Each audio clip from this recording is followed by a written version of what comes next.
We are following breaking news at this hour as the Kentucky Health Department is confirming the first measles case of 2026 after an unvaccinated Jessamine County resident tested positive.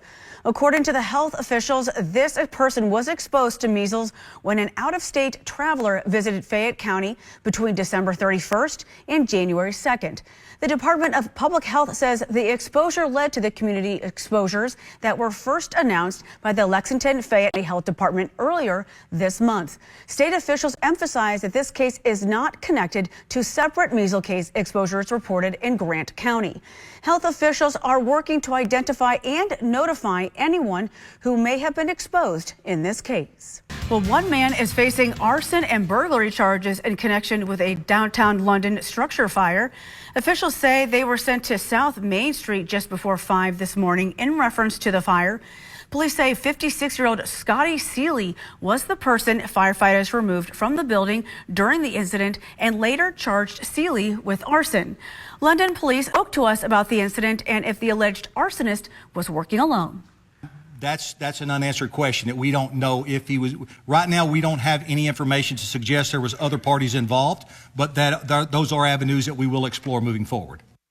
Chief Wagers says the fire was located in the Cunningham and Cunningham law firm on the corner of Main and 3rd Streets in downtown London. Deputies add, due to the intensity of the blaze and its proximity to the Laurel County Courthouse, several fire crews were called in to work alongside the fire department. No buildings next to the law firm were damaged. And lawmakers filed a piece of legislation today that honors 6-year-old Logan Tipton, who was killed in his Versailles home more than a decade ago. According to lawmakers, House Bill 422 increases the minimum time certain offenders must serve before becoming eligible for parole.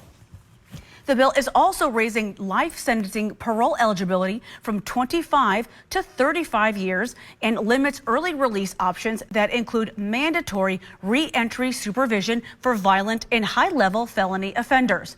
The mandatory re-entry supervision is how Ronald Exantis, the man who was found not guilty by reason of insanity in the stabbing death of Logan, got released from prison in October last year, despite his release being denied 3 times by the parole board. Exantis was later arrested in Florida and brought back to Kentucky, where he remains in custody. In Laurel County, the man rescued from a fire at a law office in downtown London, who is also accused of setting that place on fire, will be in court later this month. Court officials say 56-year-old Scotty Seeley has a preliminary hearing scheduled for January 20th. Seeley's bond is set for $100,000, and if he posts bond, he will be under house arrest. According to jail records, Seeley was booked into the Laurel County Detention Center just before 5 on Tuesday, hours after firefighters removed him from the fire at Cunningham and Cunningham law offices next to the courthouse on South Main Street. According to police, Seeley was taken to a hospital for treatment before being transported to jail. As we've reported, the fire department says they noticed the blaze just before 5 Tuesday morning. Well, the city's Office of Homelessness and Intervention is activating their emergency winter weather plan as colder temperatures move into the area. The plan will be in effect starting today until next Tuesday. During this time, emergency shelters will run with additional capacity, and Lextran will provide free rides to shelters.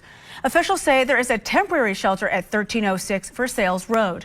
The facility adds more than 200 beds for men and women. The shelter will be running until April 1st. Hula hoops aren't just for kids anymore, now known as hooping. It's a workout trend that is catching on. Jennifer Whalen has the details. It's the Shoop Shoop hula hoop.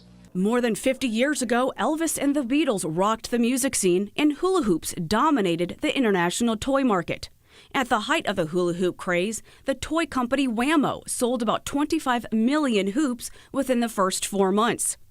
In the decades that followed, the toy's popularity tapered off. Until recently.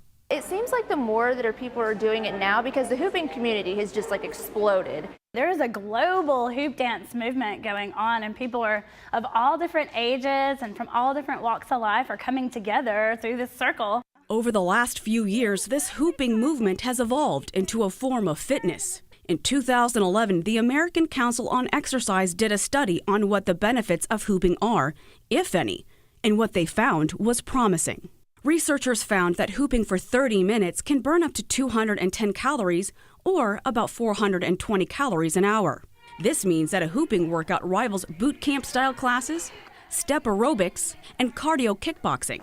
And for those looking to take this simple workout to the next level, the Mayo Clinic says weighted hoops are a good option. There's like two kinds of hooping. There's like core body hooping, which is like, chest, stomach, legs, and then there's off body hooping, which is like the spinning it around with your hands and stuff like that. Rachel Lust knows a lot about hooping. She won the 2014 Hoopy Award for Female Hooper of the Year, and 3 of her hoop dance YouTube videos went viral. Ever since the video went viral, it has been sweeping the nation. From the young to the young at heart are now using hooping as a form of exercise. It's just not just a physical body thing. It's an internal thing for some people too. A lot of people meditate. And when I had my time alone with the hoop, it was like I was feeling my emotions and my inner soul. I was giving back, and I was just happier. Hula hoop backers are teaching the meditative and fitness benefits of hula hooping at workshops around the world. I know that there's a lot of people in the UK, and Bristol is a big spot for that. Australia, there's people in Melbourne and Sydney doing it. They're really all over the place. Even celebrities are joining the hooping movement, including Marissa Tomei and Shaquille O'Neal. And even First Lady Michelle Obama is a fan. Who knows, these workshops could be rolling into your neighborhood gym very soon. By the end of this year, Dunkin' Donuts plans to have 2 gluten-free products on its menu. Krispy Kreme says they're not far behind. Nutritionist Marlisa Brown says gluten-free products are springing up everywhere. They have beer, and they have bagels, and they have cake and cookies and pies, and restaurants have it on their menu. This is great, because anybody that was gluten-free before, they couldn't live like everybody else. Brown has written several gluten-free cookbooks, and she says she herself is living with gluten intolerance. Gluten is a protein found in grains like wheat, rye, and barley. It can be bad news for your small intestine, maybe even cause cancer if you have gluten intolerance or celiac disease. Celiac disease has been around a while, a really long while, but the last 5 years they've been getting better at diagnosing it, and they've been able to find out who has it and who doesn't. About 1% of the population has celiac disease, but the estimates of those gluten intolerant range from 6 up to 50%. It could be a big commercial market. Gluten-free celiac is about 10% of our clientele, so we take it very seriously. So in Atlanta, Yeah Burger has gluten-free items on its menu.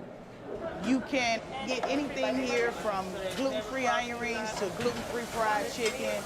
And at Colorado Rockies games, you can find gluten-free hot dogs. Outspoken celebrities like Miley Cyrus and Gwyneth Paltrow, who advocate the health benefits of going gluten-free, contribute to the fact gluten-free foods ranked second on Time Magazine's top 10 food trends of 2012. But can it be a good idea for everyone? I do think people can feel better, but that feeling better is probably eating better. Dr. Larry Sperling is an Emory University heart specialist who is on a panel that examines popular diets. He's skeptical about gluten-free's value if you don't have the disease. Being more aware of processed foods, limiting carbohydrates that have no high nutritional value, and also, in general, when people lose weight, a lot of health concerns improve. But it's become so popular, some are even taking the gluten-free craze beyond food. But a gluten-free dating site? It could be the start of a healthy romance or another fad that sells until the next one comes along. Jennifer Whalen, CNN, Atlanta.